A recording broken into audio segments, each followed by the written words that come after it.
Hello. As I've got a few comments asking if I'm gonna do an overwintering video, here we are. Sad looking specimen is my Trinidad Scorpion Morouga, which never produced any pods this year, but as you can see, it is quite massive. So what I'm gonna do, all you really need is a pair of scissors. So I'm gonna start by clipping back all the foliage. I'm gonna prune it right down to the leaves. It's losing all its leaves anyway, and they're all really wrinkled. So, yeah, we're just gonna take that away. So, just start by pruning all the side shoots first. Anything that's really small like this, just clip it right off. If you notice that the stalk here, did you zoom in? Oh, you can use the zoom right here.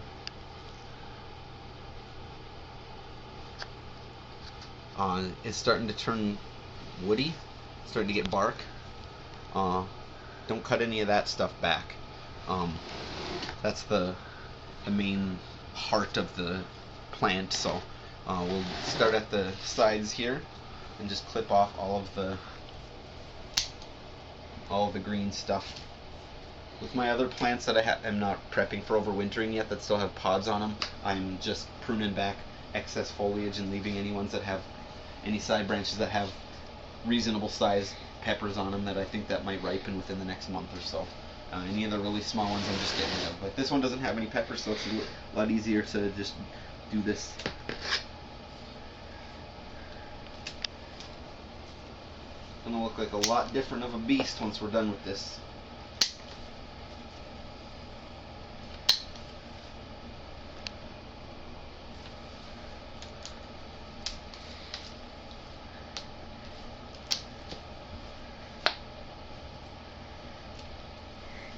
Might be a few stray leaves left here and there, but what's up? Just thought of something funny, that's all. Hey,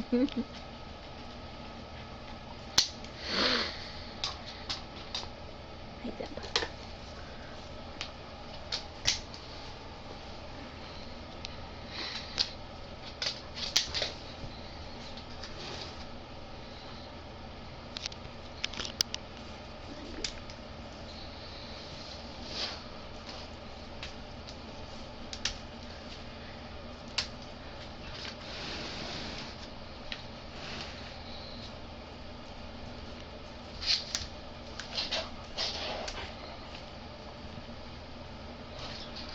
Yeah, this plant did not take very well to being transplanted it was out in the ground at my mom's.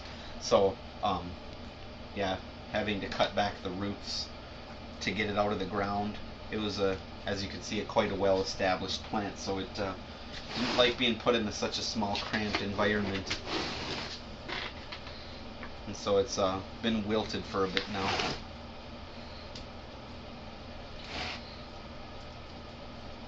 You want to make sure when you clip close to a node as possible. Unless it's starting to turn woody, like in this case, I'll leave that out a few inches.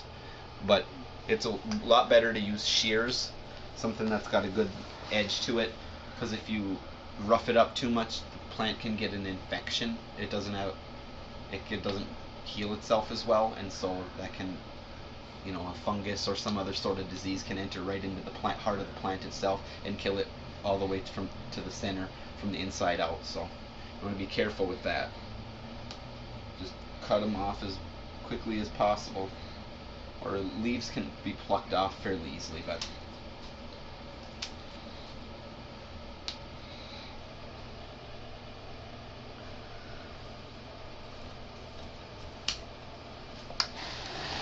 How do you know when it's starting to get woody? it has that. That's why I was showing you a minute ago. See how it lightens to like a sandy color. Yep, I see why that one's woody, but I'm trying to tell. And by feel as well. Okay. The precursor to this is when it starts to firm up a lot more, and you'll see that like down the side of this center of this, you can see that it's the layer is starting to turn woody. You can see. Let me try and get right in there. If you can see, if our camera is good enough, there's like a layer of brown underneath. Cool. Okay. Just clip off the tiny little buds at the bottom here that are just starting to form, or pluck them off if it's just a one leaf stem. That won't cause any harm. Like if I were to try and rip these small branches off, it can make a jagged edge, and if too much of the bark is exposed, then it can cause problems. Zip.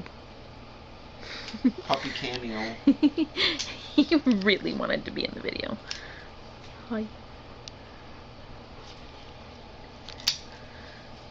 Maxine really wants to be in the video too. Get down. Alright, so here's the basically finished product. Looks pretty sad, but it is sad looking. If you look at the base of it, this is what's the important part right here. Oh yeah. That's the lifeblood of the plant and the root structure as well. If you gotta keep that intact and keep that healthy, so that this to the plant, it's gonna think, okay, now it's time to go to sleep. So it'll go dormant. And as you can see already, it was starting to get that message because of the cold weather. It was getting more droopy, and a lot of leaves are falling off.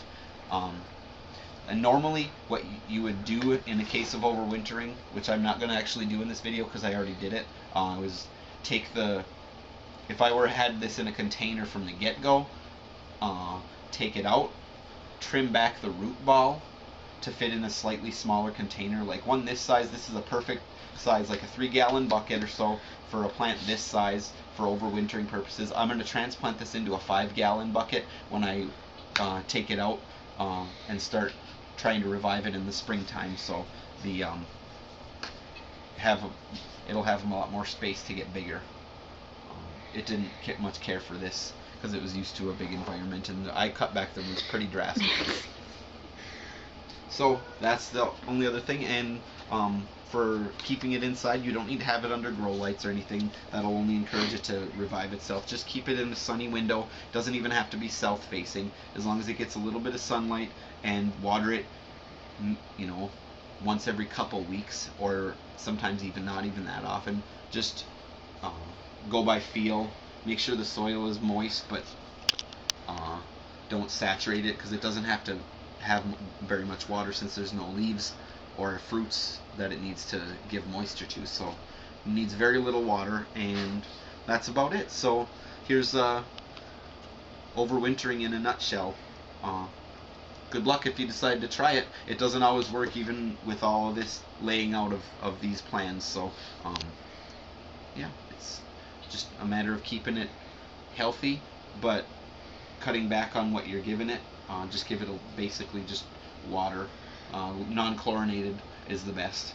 Spring water or rainwater, if you live in a climate that doesn't quite get so frigid during the winter like mine does. I'm gonna have to use tap water or distilled water every couple weeks. So that's that. There you go. Hope you enjoyed.